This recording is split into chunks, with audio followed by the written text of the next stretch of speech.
Oi pessoal, bem-vindos ao nosso canal. Se você já viu outros vídeos nossos, obrigado por voltar e não esquece de se inscrever.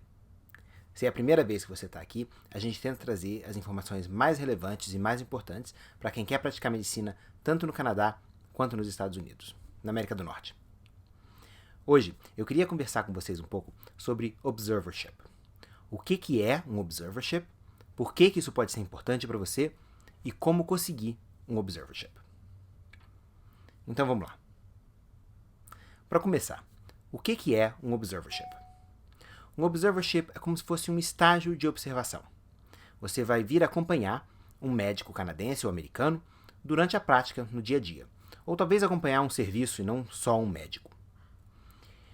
Com isso, você vai ter a chance de entender como funciona o sistema de saúde daqui, como que funciona especificamente naquela especialidade onde você está vendo, como que funciona o hospital, talvez você vai ter exposição a termos que você não conhece, abreviações que você não conhece. Acredita, isso é muito comum, essas abreviações, na verdade, quando você chega aqui, são muito difíceis de entender porque a gente fala muito em abreviação. Acredito que no Brasil a gente fale também, mas quando muda a língua, mesmo que você seja muito forte em inglês, é sempre um pouco difícil. Também você vai entender como que é a dinâmica entre o paciente e o médico, que é uma dinâmica também um pouco diferente do que é no Brasil. Durante um observership, você tem a chance de ver isso acontecendo na prática. O que você não tem a chance de fazer durante o observership é interagir você mesmo com o paciente. Como o nome diz, você está só observando. Quando que talvez você faça um pouco mais do que observar? Bem, com o paciente, de maneira legal, nunca. O que acontece muitas vezes é que você vai ter a oportunidade de interagir diretamente com os outros trainees daqui, com os outros residentes, estudantes de medicina, os fellows, e com os staffs, com os professores aqui. Eles podem te fazer perguntas que você pode responder, você pode fazer as suas perguntas, e você pode mostrar interesse e conhecimento naquela área. Isso pode ser muito importante para começar um networking que talvez possa te ajudar mais para frente quando você resolver realmente vir para cá. Então, essa é uma maneira que as pessoas encontram, o observership é uma maneira que as pessoas encontram de ter uma certa experiência canadense. É importante a gente separar essa experiência que você vai ter durante o observership com o que eles chamam de hands-on experience. Hands-on, uma tradução seria mesmo de mão na massa. Você está vendo, você está examinando o paciente, conversando com o paciente, você está atuando como um médico, um residente, um estudante de medicina.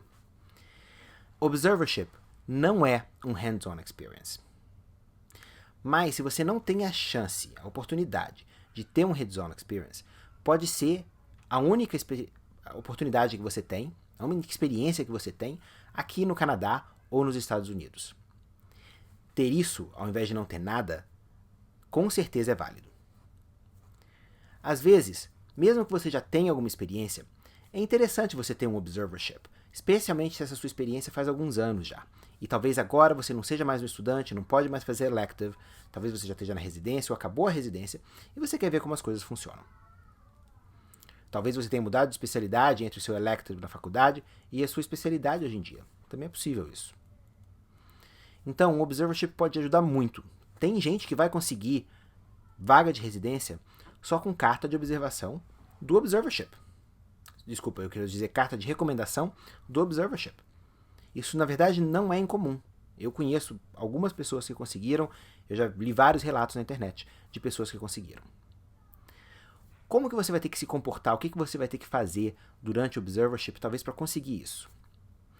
Bem, a primeira coisa que eu diria é que você precisa ter um tempo razoável de observership. Se você vier aqui e ficar só uma semana, vai ser difícil alguém resolver te dar alguma carta de recomendação. Então eu diria que no mínimo você vai querer ficar um mês.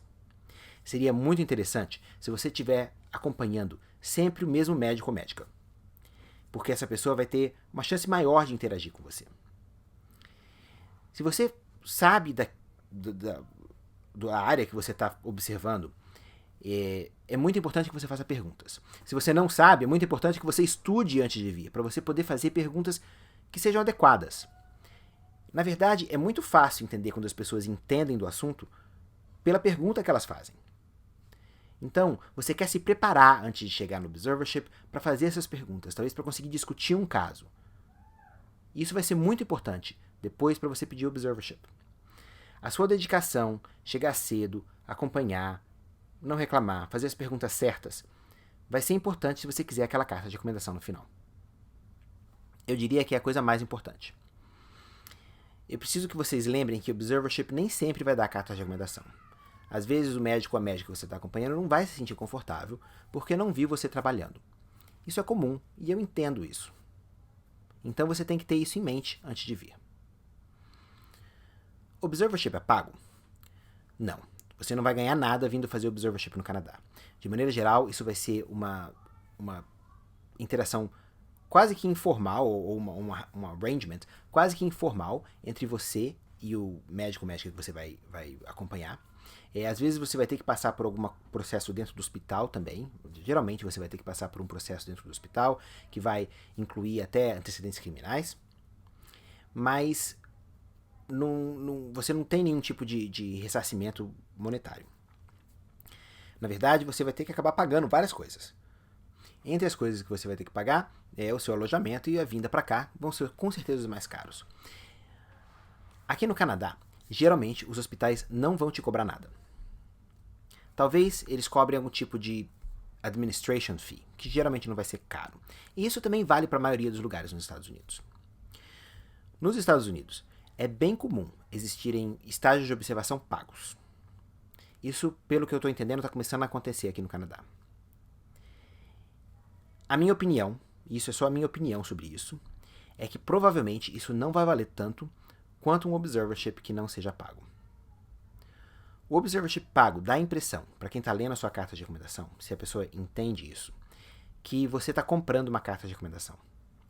E isso com certeza não é uma boa coisa.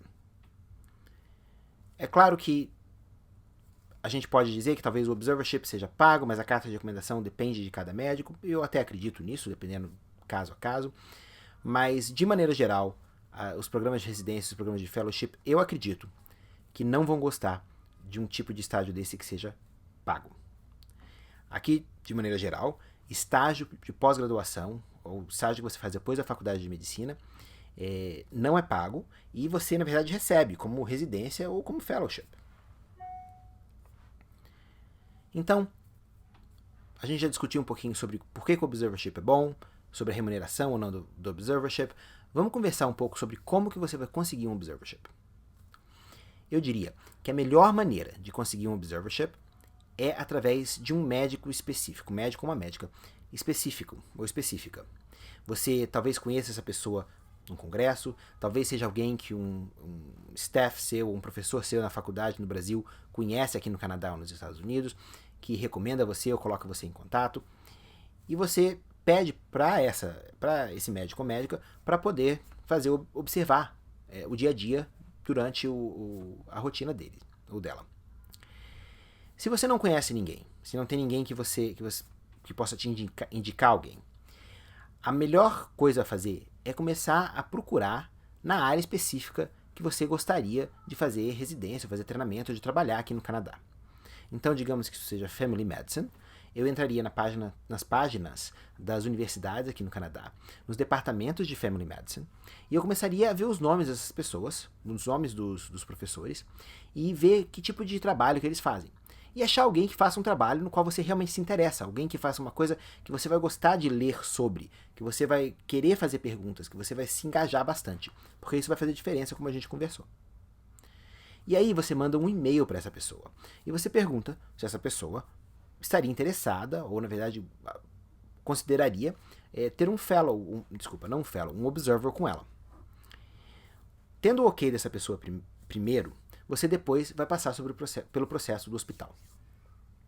Eu posso dizer que, na verdade, já pediram para ser observer comigo, na UTI, alguém que não estava pensando ainda em fazer medicina, que eu aceitei e mandei para o hospital, mandei para a administração, para a pessoa poder fazer todos os processos que são necessários para você poder estar no hospital e estar vendo os pacientes. Porque apesar de você não interagir diretamente, digamos você na UTI comigo, você vai ver os pacientes num estado bastante vulnerável. Né? Então a gente não deixa qualquer um entrar a qualquer hora.